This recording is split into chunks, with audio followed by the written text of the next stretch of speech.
হে everyone, আসসালামু আলাইকুম। Welcome back to my channel. লাউ দিয়ে চিংড়ি অনেকেরই খুব পছন্দের একটি খাবার। তো এই রেসিপিটি অনেকে অনেকভাবে রান্না করে থাকে। তো আমি যেভাবে লাউ দিয়ে চিংড়ি রান্না করি সেভাবে আজকে রেসিপিটা আপনাদের সাথে শেয়ার করব। খুবই সিম্পল একটি রেসিপি।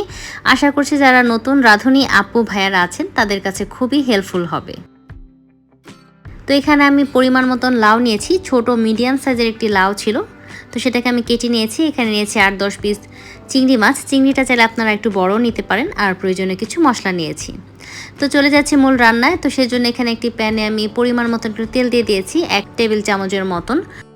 আর মিডিয়াম সাইজের একটি পেঁয়াজ কুচি করে নিয়েছি, সেটা এখানে দিয়ে দিয়েছি। এখন পেঁয়াজটাকে হালকা ব্রাউন করে ভেজে নেব। তারপর এখানে আমি 1 চামচ রসুন বাটা দিচ্ছি। লাউ দিয়ে চিংড়ি রান্নার সময় একটু রসুন বাটা ব্যবহার করলে আমার কাছে খুব ভালো লাগে। তো রসুনটা একটু ভালো করে ভাজা করে ভেজে এখানে আমি ধুয়ে রাখা চিংড়ি মাছগুলো দিয়ে দিয়েছি। এখন চিংড়িটাকে উল্টে পাল্টে একটু লাল লাল করে ভেজে নেব। তবে ওভার কুক করা যাবে না, এতে করে চিংড়িটা শক্ত হয়ে যাবে।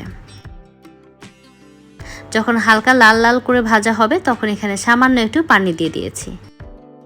আর দিয়ে দিচ্ছি 1/2 চা চামচ হলুদের গুঁড়ো, 1/2 চা চামচ মরিচের গুঁড়ো আর পরিমাণ মতন লবণ। এখন সব কিছু একটু নেড়ে চেড়ে একটা ঢাকনা দিয়ে ঢেকে 5-7 মিনিট একটু ভালো করে কষিয়ে নেব।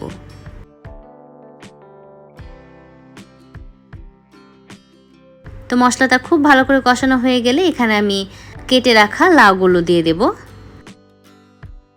এখন লাউয়ের সাথে সমস্ত মশলা একটু ভালো করে মিক্স করে নিচ্ছি। তারপর একটা ঢাকনা দিয়ে ঢেকে লাউটা ভালো করে কষানোর জন্য অপেক্ষা করব। এর মাঝে আমি আরও 1-2 বার নেড়ে দিয়েছি। তো লাউটা যখন খুব ভালো করে কষানো হয়ে গিয়েছে, দেখতেই পাচ্ছেন অনেক সময় দেখা যায় অনেকের লাউয়ের থেকেই পানি ওঠে। তো সেক্ষেত্রে অল্প একটু পানি দিলেই লাউয়ের রান্না হয়ে যায়।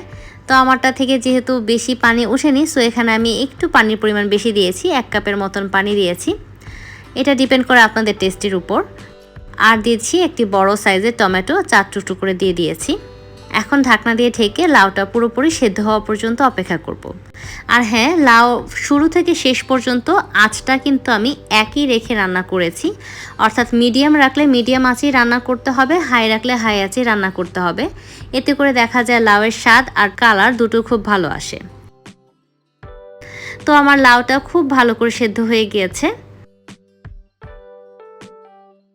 তো সবশেষে এখানে আমি 2-3টে কাঁচামরিচ ফালি করে দিয়ে দিয়েছি আর ফ্রেশ কিছু ধনিয়া পাতা কুচি দিয়েছি। এখন আরও 2-3 মিনিট আমি একটু চুলায় রাখবো ঢাকনা দিয়ে ঢেকে। মাছ তৈরি হয়ে গিয়েছে ভীষণ মজার লাউ দিয়ে চিংড়ি মাছ। আমার কাছে তো খুবই ভালো লাগে। আপনারা বাসায় অবশ্যই ট্রাই করবেন। আপনাদের কাছে কেমন লাগলো আমাকে কমেন্টে জানাতে পারেন। আর নতুন যারা আছেন তাদের কাছে কতটুকু হেল্পফুল হলো সেটাও আমাকে জানাতে পারেন। ভিডিওটি ভালো লাগলে অবশ্যই একটি লাইক দিয়ে দেবেন। আর যারা চ্যানেলটি এখনও সাবস্ক্রাইব করেনি তারা প্লিজ সাবস্ক্রাইব করে আমাকে সাপোর্ট করবেন। আর পাশে থাকা বেল আইকনটি অবশ্যই প্রেস করে দেবেন। এতে করে নতুন কোনো ভিডিও আপলোড হলে সবার আগে নোটিফিকেশন চলে যাবে আপনার কাছে। ভালো থাকবেন সবাই। আসসালামু আলাইকুম।